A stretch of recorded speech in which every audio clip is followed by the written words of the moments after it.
This is Mainstream Metaphysics with your host, Nick Newmont.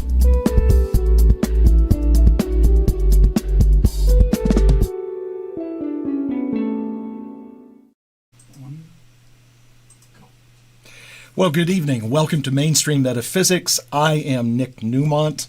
It's good to be back here. Sitting in tonight, sitting in for Becca Hennessy is someone I know quite well, Audrey Newmont. Hello. I have to tell you how things work. Becca had to step out, and Audrey just happened to come and visit. And what an opportune time for her to just show up in the studio. I just jumped right in this seat, along with our audience, our viewing audience, my bestie from Florida and her sister Gail. So Robin Baker is in the house. We have an audience today. So Right. Nice to be here with you. Yeah, thanks for filling in. So we have a lot to talk about. You know, one thing I want to mention is that next week, and you really want to watch, because Vedic astrologer Carol Allen is back. I've confirmed with her, and we will be talking about election results and the state of the country and all that kind of stuff. That was a really good show that you guys did last a couple time. months I mean, ago, it was right. like fantastic. And so highly recommend that. Thank you, and I'm going to chime in with what I see astrologically and psychically on all those topics. So definitely, and coming up the end of the month, October 29th, will be 5 years to the day that I have been doing Mainstream Metaphysics, which started out at the studios of LA Talk Radio. Then in time, Audrey joined in. We did the show together with extra guests. And I am working on quite the guest list. That is going to be a 90-minute show, so it'll be quite the cavalcade of past guests and present topics and getting caught up with a lot of people. And I'm not going to mention any names of who's going to appear that night. I know you are, and Becca will, but we're going to have guests. It'll be like the old Tonight Show when it was 90 minutes. So watch for that. And you're not doing a show this week, right? No, and I got to say, I'm not doing it because we've got that massive hurricane that's going to be going through Florida. My friends are here from that area, and we are just holding everybody in our prayers. So tomorrow night, I'm just going to be on prayer duty and just trusting that that storm is moving south and it's hitting an area where there's not as many people, and holding everything in the highest. I think it's a big deal. It is a big deal. One thing that I've been doing since last night is calling upon my emissaries and overcoming Mother Nature and getting my non-physical buddies to move it. In other words, diminish it. Look, we as humans, we are very powerful. And just because we are told that something is going to happen and it may not be good, we have the ability to change that. And when we bind together as one and change the intention, we can overcome things. And that's what you have to remember. But if you sit at home watching the news, being fear-based and sending all this pity energy to those people, that doesn't help anybody. Get in touch with your higher self. Ask for help, that your angels, guides, spirits go there and help turn this thing around. You can do it. We've been working on it. It's already down from Category 5 to Category 4. And I think it's turning slightly south. Which I said a few days ago is what would happen. Yeah, we did a little read on it, and Robin and Gail, it was like he was letting them know, I don't think it's going to be hitting so directly, and it'll go a little on the south side. He said it a few days ago, so that's pretty cool. Thank you. Well, I intended that. We all are intending it, yeah. So anyway, we have a lot of good things coming up. We're going to talk about the workshop that I have this coming Saturday in the second half of the show. And please remember that October 26th is the psychic panel at our center with Inanna, Gina Ann, Mary Elizabeth, and myself. It goes from 11 to 2, and then private readings after that. There is space available. Please sign up and enjoy. Highly recommend that. And I think there are going to be a lot of predictions about what's going to be happening in the next few months up until like the beginning of next year. And it's a busy time with a lot going on. So if you're looking for some answers, there's your place. On a very slight note, we talk about all the retrogrades that go on. And Mercury does not go retrograde until November the 26th. However, the shadow of Mercury retrograde begins on Election Day. As you know, on the show a few weeks ago, Becca and I talked about doing house blessings. And it was really good and it was really informative. But there still is this judgment around doing that kind of work. In other words, one, almost like humans shouldn't be doing that, or regular humans that are not someone of the cloth. Where do their minds go, Audrey? Black magic. Right, demonic, satanic. I'm going to just jump in for a second. I have a person that was asking me about this, and they read the Bible a lot. They're very Christian, and from what they are reading, it's like what we do is wicked and it's bad. And I had to explain to this person, everything is energy. Energy is everywhere present, and you have the ability to work with energy. So when you are doing the kind of work that you do, it's like white magic. It's all good. It's benevolent. It's kind. It's, it comes from the heart, and its intentions are really, really good. And that's something that people miss because they just hear the word pentagram and it's like, oh, you're those people. Well, first of all, let's address the pentagram. The symbol of the pentagram is very ancient, and everyone associates the cross, the sign of the cross, as representing God or Jesus. But actually, first of all, the cross is a cross-section of the four main archangels, Michael, Gabriel, Uriel, and Raphael. However, they represent only four elements: earth, air, water, and fire. There are 5 elements, and the 5th element is known as ether or spirit, and that archangel is Metatron. And so the pentagram, the 5 points of the pentagram, are represented by the 5 archangels and the 5 elements. See, the 4 forgets about spirit, all right? Like in terms of our logo, okay? Mm-hmm. It's elemental, right? Because it's love, success, health, and happiness. But the center point of that is spirit. Right. Faith, okay? So that's what a lot of people miss. And the pentagram ritual comes from the 5th branch of the tree of life, the branch of Gevurah, all right, which is the branch of truth and justice. So when we're talking about tree of life, which is Kabbalistic, it doesn't get any more holy than that. This is very high vibrational information that is ancient, ancient, ancient. So when people don't understand, what do? They judge. Yep. They criticize. Yep. So people have to be educated. The bottom line of it is when he's doing that work, whether he's clearing out an entity, whether he's clearing out the other kinds of energy, it feels better. And the business gets better. He can go through and he literally makes it a better environment in whichever way, shape, or form the person is requesting it. And that's the bottom line. It's not like you're going in there and making it dark. Oh, God, no. Well, in the 5th branch, Gevurah being the branch of truth, the idea of the pentagram ritual is not only just to clear the energy, but to bring truth to the surface, to remove that veil. So people can see, what is the truth, and for problems to be solved.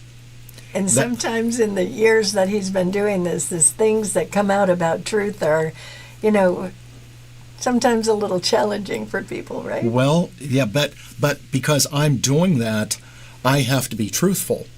I can't hold back, because then that's my karma for not telling them the truth. Right. And sometimes people just don't want to know the truth. Well, sometimes the truth hurts, but they need to know the truth.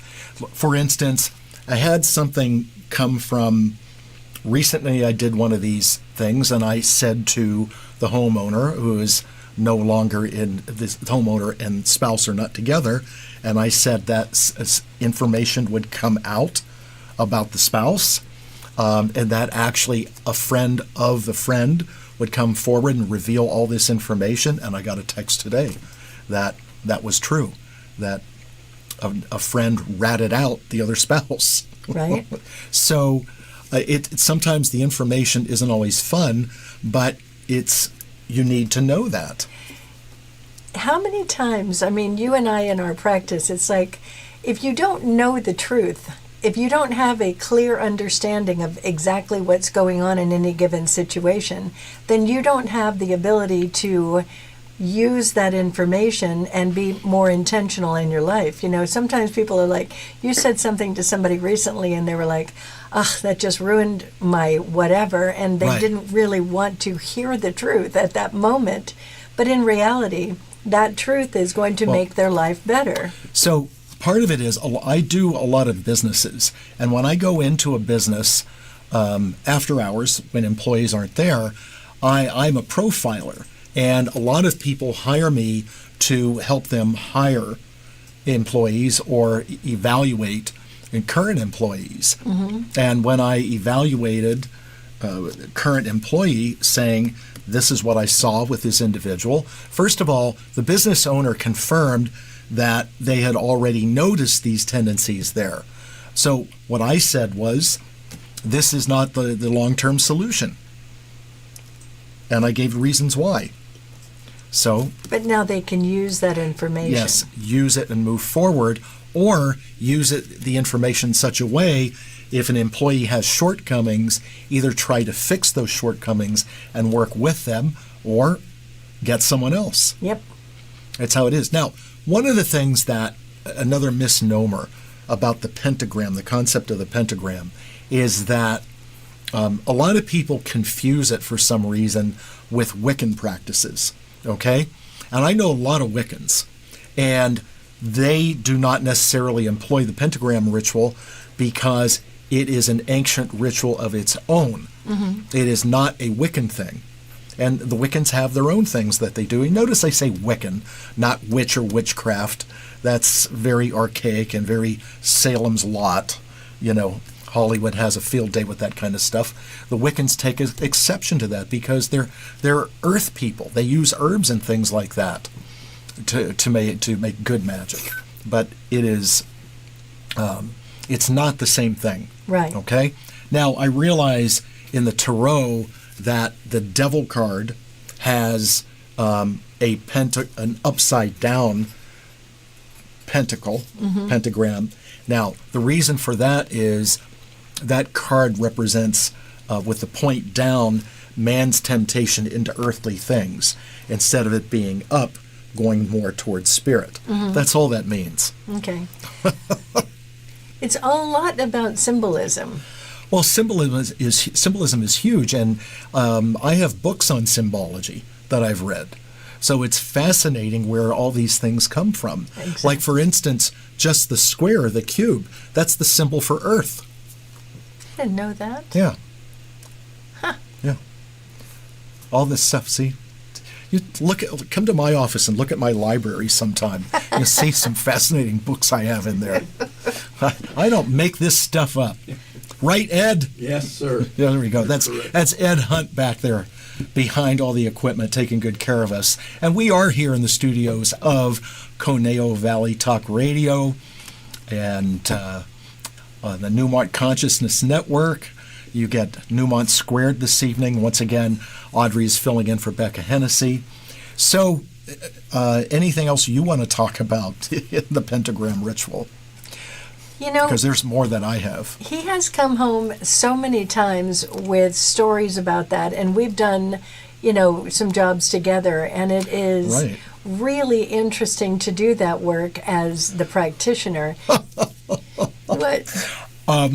Audrey can't ever say who our clients are because there is a high level of confidentiality. This I can say. There is a very, very well-known musical performer, okay, household name, and Audrey and I did their home together. the two spouses, and Audrey is just sitting there admonishing this performer, and this performer is kind of like doing this, and Audrey admonishing him. Audrey, it was good, okay, but it was like what I said was accurate. To be clear. And you could see this individual just kind of cowering, like, oh, I'm in trouble, and it was like Audrey she owned her chops. She is not intimidated by people of that ilk. No, and neither am I. One of the things is when you're doing a cleansing like that, there's a part of it where there is a certain amount of feng shui that's going on, and you can see where people block things. And in front of the front door, literally the door that goes out into the front, because they normally will go into the back door or whatever, they had a generator there blocking the door. A spare generator in a box. A spare generator in a box that hadn't been moved. So that's a real blockage of energy in the home. And when you're using a generator, there was something to that. So I'm not admonishing. I was just mentioning, it's very interesting that would be the thing that's blocking the door. And then there were other things as well. But when you're doing that kind of work, it's fascinating when you're tuned into energy. It was a few floors. And as we're going up the floors, it's kind of like when you do a job like that, you're pushing energy. And I could feel the energy as we're pushing it up. I'm like going up these stairs and I was like, ugh, it's like heavy. And it's like, almost like you're just like pushing all this stuff that you're kind of gathering from the first two floors. And we're getting there to that top floor. And it was like this feeling of like heaviness. And people don't realize that we live in that stuff. So when you're in your home and you're feeling like it's like kind of stale or it's kind of like depressing, sometimes it's an energetic, and that's what happens when you're having that kinds of a cleansing. So when we're, in particular, that home, I could just feel it by the time we're getting to that top floor, and it was like, this is a lot of work. But then when it's done, the lightness is incredible. What were you going to say? Well, and you may be wondering as you're watching, why, if it's so heavy, why don't we work from the top down? Because you work from the bottom up because you're pushing the energy up to spirit to send it into the light. That's why we work from the bottom up. And even if there's like 3 floors, like there was, okay, so the altar is set up on the main floor, usually on a kitchen island or something like that. And even though the blessing may start on a mid-floor, we have to go down to the lowest level first and then work it up, and then work on the main level, then work on the 3rd or 4th level. So, yeah, it's very systematic. And the other thing about this work is when you start the blessings, and it takes a long time, 5,000 some square feet, that takes a number of hours to get that done, and especially if it's just me. And then if I don't have an apprentice helping me. And then we have, architects get very creative. And so you have to realize, oh, wait a minute, that's south. And that does happen. Doing a 5,000 square foot house on your own. Jeez. Well, that's a lot. Years ago, I did a 53,000 square foot home on my own. Yeah, that. So when he comes home and he tells me this, and then even more when it's confirmed by the owner of the business. It's very interesting. One of the funniest ones was a major law firm, and of course it was done on a Sunday. And one of the funniest things was I went to this one desk and I said to him, the owner, this is like a young... That's a part of it, like the numerology. That's like a whole nother thing. Right. A lot of people are just a numerologist. You do literally just so many aspects of metaphysical, work. Well, when I do cleanse and bless homes, I am a profiler. The energy I've work. actually worked, yes, I do sentient healing work on all levels. Actually, our 2 guests today had the energy healing with him today. They're mad. No coffee. They sent her out. You're out. Yeah. She never came back again. So anyway, so it's really important to keep your, not just your personal energy clean, but your house energy, your business energy. And a home you could do once a year, maybe every few years, depending on the traffic in your home. Businesses really should be done more frequently because of all the different kinds of people that come in, and the type of business that it is. So anyway, then when I was out of state, when I went to this one location, and these are these two different homes in the same land development that they're divorced, living in separate homes. So when I go into the first home of the first spouse, I said, there's a dead animal energy here, like just dead, a lot of dead, okay? And you could tell that this was an area where at some point there was just nothing there. They're still building, and there's a lot of raw land. And he said to me, well, it's known history in that tract of land, there was major cowboy and Indian wars there. Right. So that's, a lot of death. And wasn't there something like a bathroom of his place? Oh, okay. So when I have the cauldron, which is full of charcoal and incense, the powdered incense that we use, when I was doing the bathroom, what happened was that the cauldron went way up in flames instead of smoke. And when that happens, that means the cauldron has captured a spirit and is taking care of it. And that happens every once in a while. And that's when it's like, yep, it's working. Well, you talked a lot the last time about all of those weird stuff that can go on, like with Lisa's house and all that, so we don't need to get into that. No, we don't. No. We don't need to go there. But there's some very fascinating things. Now, the other thing is, and this happened in the spouse of the house of the other spouse. So when we do this work, and the blessing starts in the south, and you work clockwise around the house, and then you do upstairs too, you have to look and see, it's called a serpentine, and you have to see where the tail of the serpent ends. And in the female spouse's house, it ended in the daughter's bedroom. And so when you get to the tail of the serpent, that's where the energy dumps, and it's not good. Now, when downstairs in that house there was a garage, who cares? All right? So what I suggested, because the daughter is having a little bit of an issue, all right, that they switch, that put the daughter in the room that they were using as an office and put the office over in the daughter's bedroom, and they were working on that.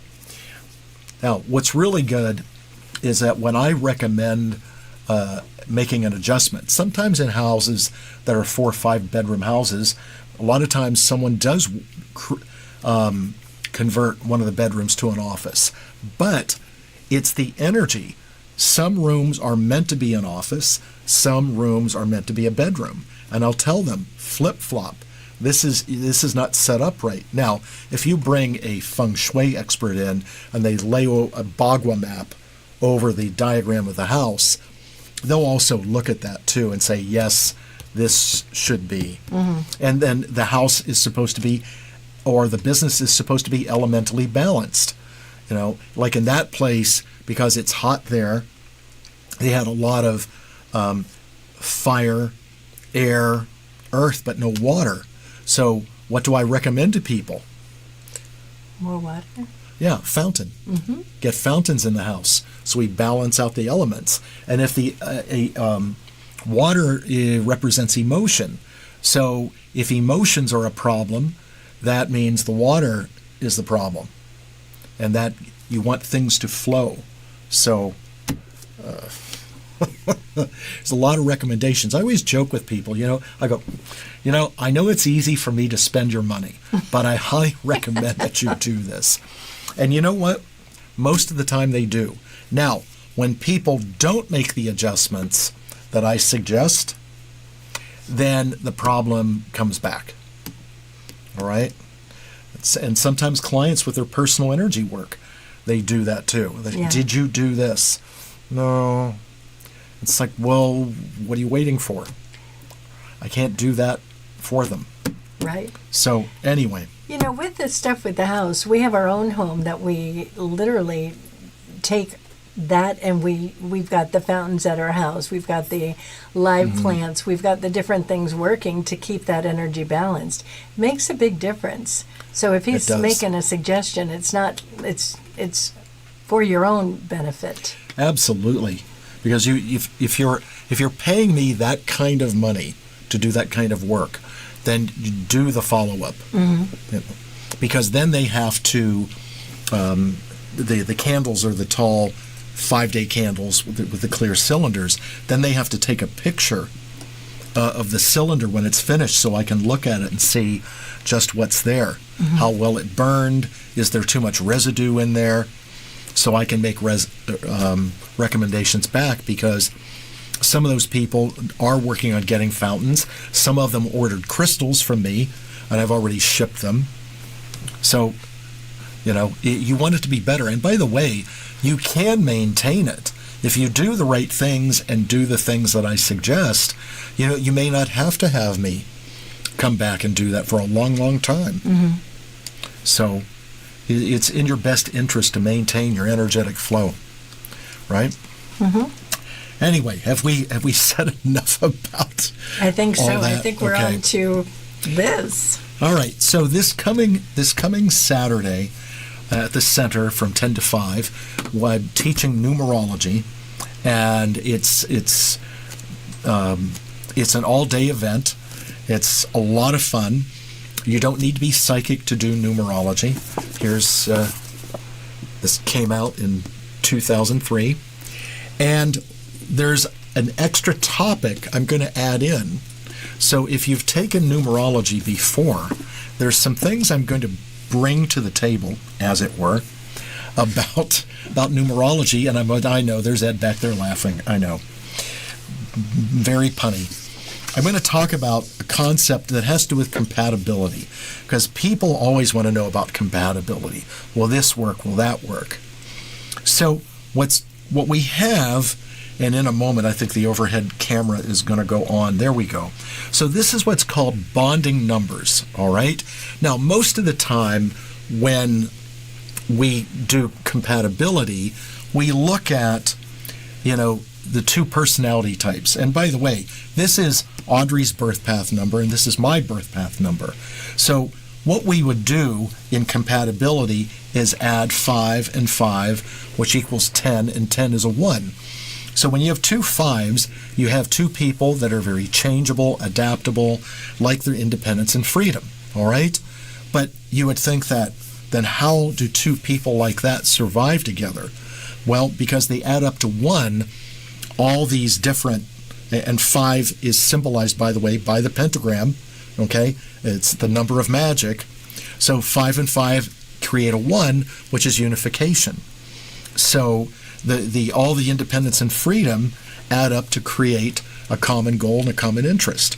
And when you think of this, what the number 5 represents, and we'll cover this very deeply in class, you know that Audrey likes to go and travel and go on her own, and she likes to camp, and she likes her independence and freedom. Okay? I'm very changeable. I don't like to be boxed in or contained. And 5 is the number of movement. I've played a lot of sports in my life, and I still coach. Athletics is a big part of my my nature and personality. And the other thing about the 5 personality is they can work in an office, but the rules have to be that they can come and go as they please. And Audrey and I do not work the type of schedule that's a typical corporate 9-to-5 job. We work at different hours, different days, and that makes us happy. We don't like to be contained. All right, so that's how we do compatibility, by adding the bottom numbers together to create a new number. All right? And then we look at the nature of the numbers. Now, bonding numbers is let's call it the common interest, okay? What keeps the two people together. Now, you're going to see in a moment that there are situations where there are no bonds, and I'll explain that. So we look and see where the numbers fit together. So Audrey is a 41.5, and in the numbers, the number to the top left, in her case the 4, is called the main influence. In other words, if I drew a line down, this has as much meaning as this does, okay, as the 5 does. The number on the back, the 1, is called the minor influence. So these numbers over the line, which these look like inverted fractions, create this. They help explain it. Where I'm a 5, but I'm a 50/5. So I'm different. I'm similar but different. There's a 32.5, a 14.5, a 23.5, a 59.5, a 68.5, a 77.5. They're all different kinds of 5s. So when we find a way to interlock the numbers, and we have 41/5, and then if I could animate this and take the 50/5 and put it here, the common connection is Audrey's birth path number and my main influence. You see that? They interlock. That's the bonding number. So what binds Audrey and me together? The ability to create change, come and go as we please, grow. Do we both represent at times some of the things that are like impatience? Sometimes for us things can't happen fast enough. The mantra for the 5 is focus, finish, follow through. Sometimes we start things and we get pulled in different directions. Then we have to circle back and get that done. Why are you raising your caterpillars at me? Never. Yeah, that's part of the 5. 5s create their own system. 5s are not rule breakers, they're rule makers. In the middle of the game, they'll go, no, we're going to do it this way now. Right. Right. So anyway, so this is good. This is called a bonding number, and it's the number 5. Now, because it's Audrey's number, her birth path number is my main influence, this means that it puts Audrey somewhat in the power position that who she is has a strong influence on me. Oh, she's sitting here smiling like a Cheshire cat.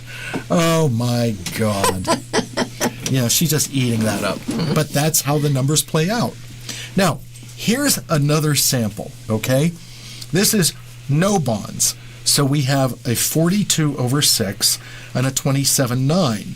So there's nowhere that the 6 or the 9 can bond. Even though there's a 2 here and a 2 here, if we move them, they don't interlock, okay? Now, does this make this a bad relationship? No, it doesn't, okay? It's just that there's nothing bonding them that makes the relationship stronger, or what we would look at as the focal point of the relationship. So is that like they have to literally intentionally create those things? Yes. So that would be their homework. You've got to find things. Yeah, the common interests. Yeah. Yes. Okay? Because this one has a 2, which is emotions, and this one is a 2, which is emotions, but they mean completely different things of a 42 compared to a 27. Mm-hmm. All right? Now, here's a fascinating example, and this does happen. Okay? This is called a double bond, which makes it even better. So, in this example, we have a 31/4 and a 46/1. All right? So, we can bond them by putting the 46 in with the 31. You see?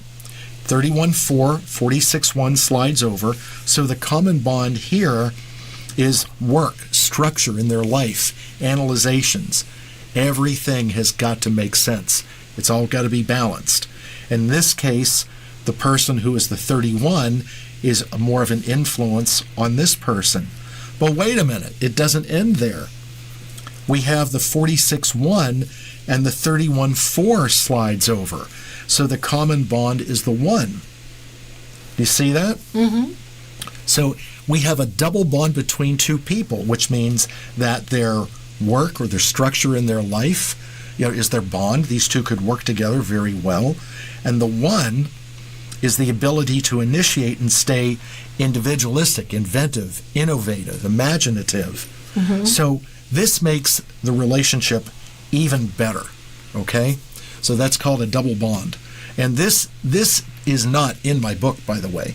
This is something that I've been working on and I'm going to add it in. And it's going to be for this week's class.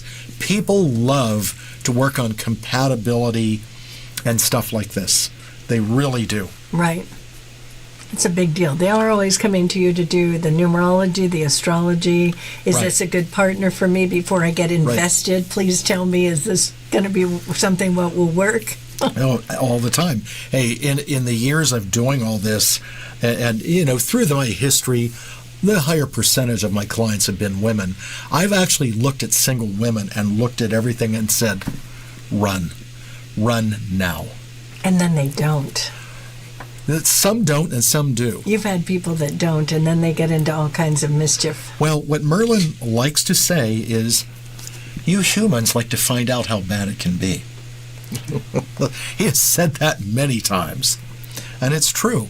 Here comes the waiter with your hot plate. Be careful, miss, it's hot. Ow! We said it was hot. It's like, is for doing that, I mean, the amount of times that we talk about our clients that are mutual, and then if it's an anonymous, we'll talk about it anonymously, but it's amazing how many times as either a therapist or you're doing their numbers or their astrology or whatever, and we'll say, this isn't a good idea for you. And the excuses and the logic, the reasoning that they come up with, it's like, it's always your choice for sure, and I'm not going to be the person to tell you what to do, but especially when you're showing so many different avenues where it doesn't work, and they're like, but they're so wonderful. It's like, that's because you're on the honeymoon. Well, look, I don't take away people's free will and choice. Mm-mm. I can only say what I see, and then it's up to you the rest of the way. Now, the other thing that numerology is great for is, well, naming a baby, that's about to be born, and I can also help with numerologically and astrologically. If they're going to do a C-section, I can actually create the chart. Mm-hmm. But the other thing is, if you're going to change your name, or you're going to change the name of a business, or open a business, that I do that a lot. And naming a business is really important because the birth path number is when it's born. But in my book, I call the name, anybody's name, or the name of a business, the environmental influence. And that's people's perception of a person or an entity. And that is huge because, well, what's in a name? Everything. And I've had many situations where they had a name that wasn't working out. I went in and renamed it, and all of a sudden the business takes off. All of us, with our name is a subconscious opinion of how our parents thought we would, should turn out to be. Okay? My mother named me after a cartoon. Right. Audrey. What's that all about? Little Audrey. Okay?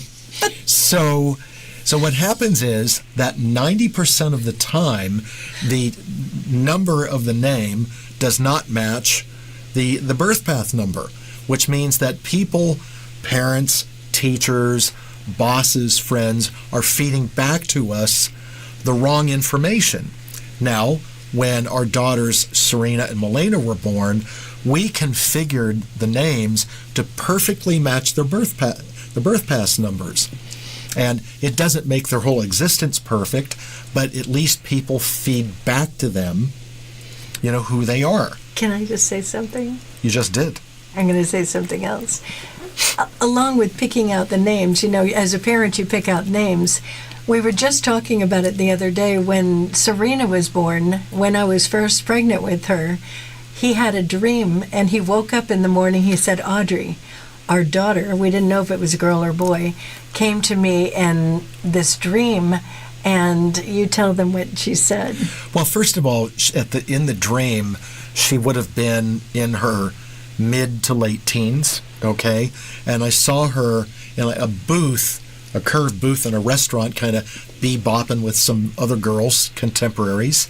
And I said, who is that? And I was coming out of the dream, like I was being pulled away. And she said, I'm your daughter. My name is Serena. was very cool. And when he described her, there was a magazine cover, and he said, she'll look somewhat like this.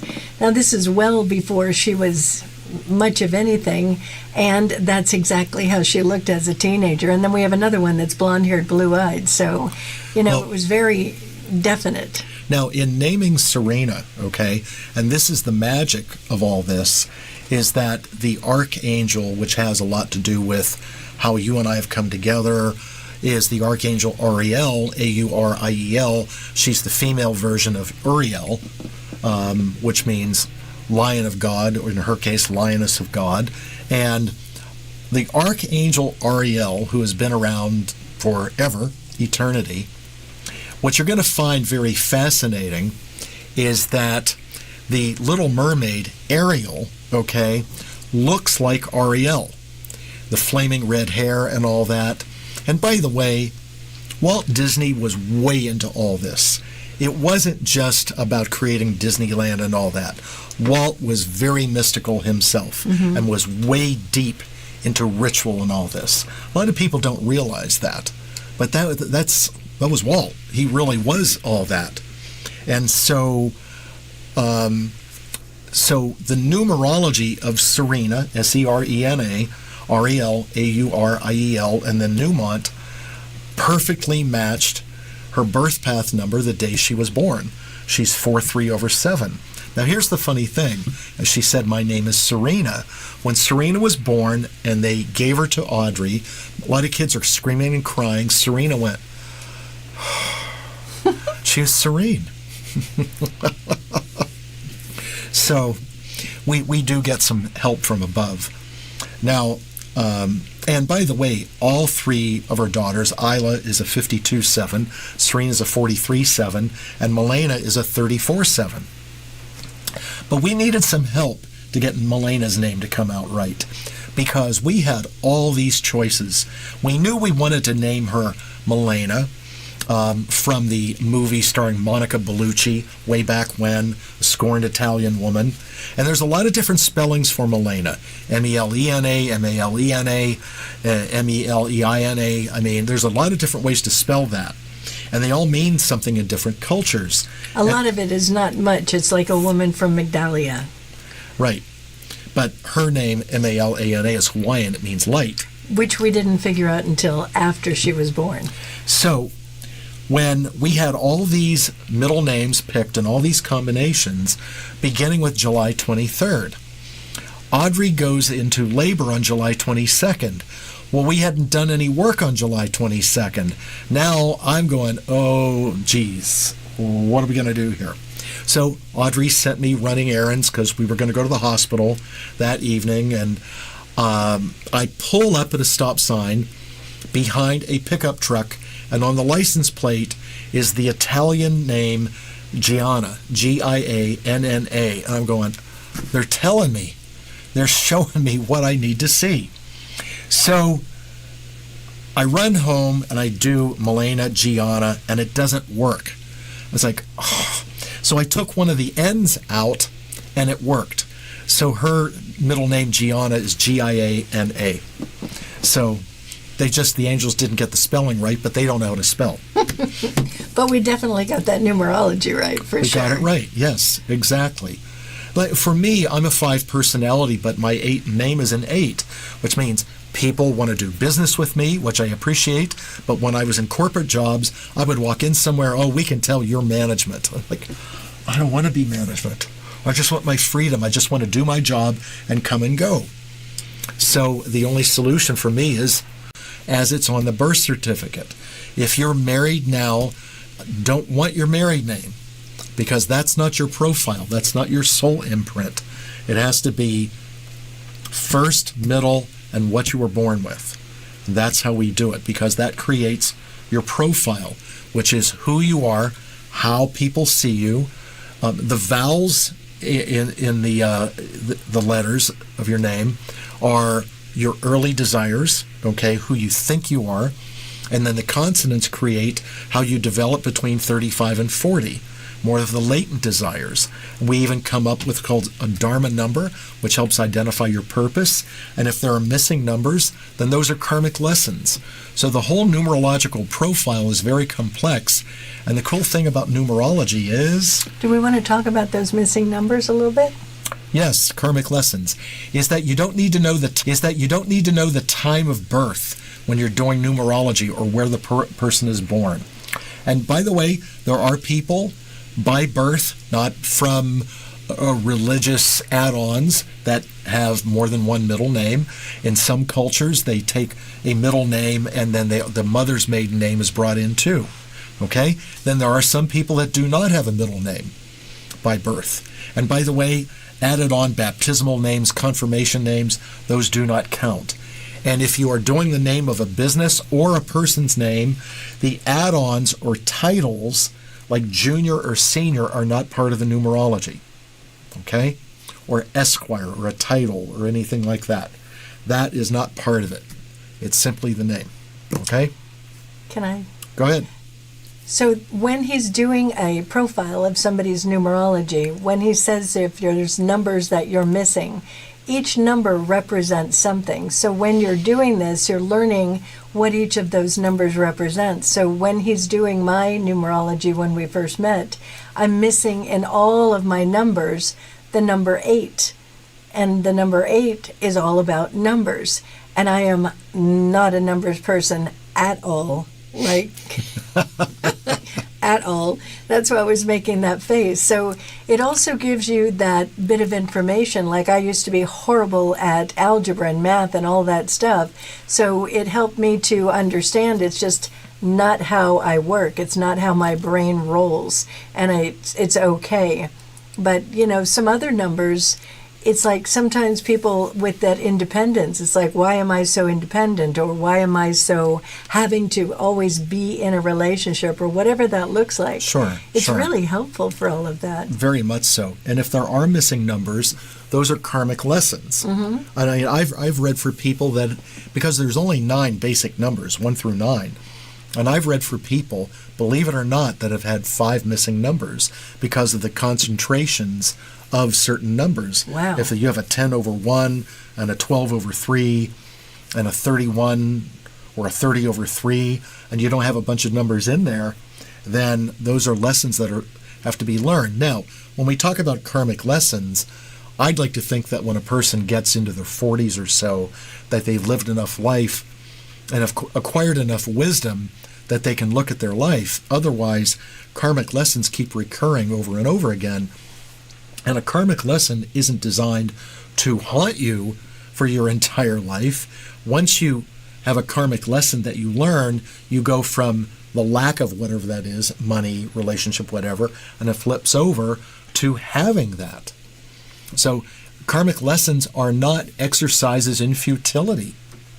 They are good. You learn that lesson so you can reap the benefit of what that number means. Yeah. And so, like for you, Audrey, you know, the number 8 means like the ability to manage money and have money, and that's having success is a good thing. Mm-hmm. Absolutely. Yeah.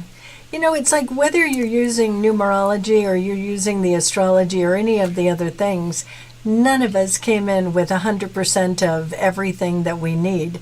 So when you're using tools like this, like for instance, these numbers, it's like having that awareness, or in your astrology. You know, sometimes people think this is just who I am, and it's what you have to learn and where you can grow and what you can develop within yourself to be that best representation of you.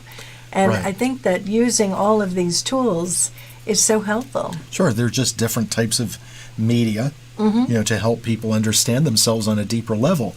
Now, there are times that people are not missing numbers. 1 through 9 show up in all the whole realm. And what I mean by the realm is the 5 triads: your birth path number, your full name, the vowels, the consonants, and your Dharma number, your life purpose. And when a person has no missing numbers, okay, then what happens, and I'll illustrate it like this, then they have 0 karmic lessons, and 0 is referred to as the ring of eternity, God's number, or the all or none. So when a person has 0 karmic lessons, in other words, no missing numbers, they have everything they need. Everything is in place, so it's up to them if their life looks like all or none. Because they have everything they need. They have all the tools. Very cool. Yeah, absolutely. So this coming Saturday at the center, 10 a.m., it's an all-day class. If you attend, well, first of all, we feed you. You know, that's one of the things about all-day classes at the Newmont Center. There's always something yummy. It's a little bit of a party. There is a huge handout that goes with this, and you also get an autographed copy of Numerology, which came out in 2003 as part of attending. And it's very easy to take this class. There are some seats still available, so if you are interested, please get in touch with me at 818-865-8770 or write to me here on the Facebook page, or if you prefer to email nnewmont@gmail.com. Before we close tonight, do you have anything coming up? We're having that psychic panel. That's Right. going to be so good. I can't even say enough. This panel is amazing. So whether you're attending in person or if you're attending online, highly, highly recommended. It's a really good group of people. Plus, Nick and I are doing a master class together, which we have not. A lot of good answers for people. You know, when people are struggling, they're looking for how to feel better, and they're looking for hope. And that's exactly what we do. I mean, that's just everything that we do.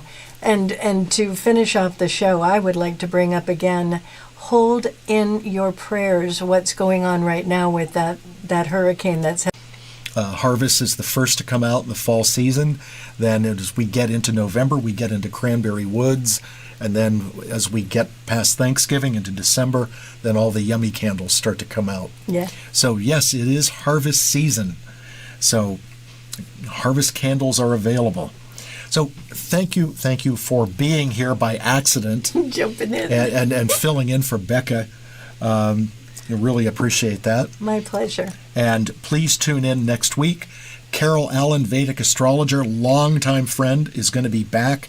It will be very fascinating as to what we get into. Thank you so much. We're coming up on 5 years of having done mainstream metaphysics, and it's been an incredible 5 years and everything that we've seen. And we have a lot of years ahead of us of doing this. And next week, Audrey will be back with Conscious Mind Tripping. And Gary Stewart as my guest. So, anyway, thank you again, all of you. As always, take care of yourselves. Take care of each other. I'm Nick Newmont. This has been Mainstream Metaphysics here on Conejo Valley Talk Radio, and I will see you next week. Good night, everyone.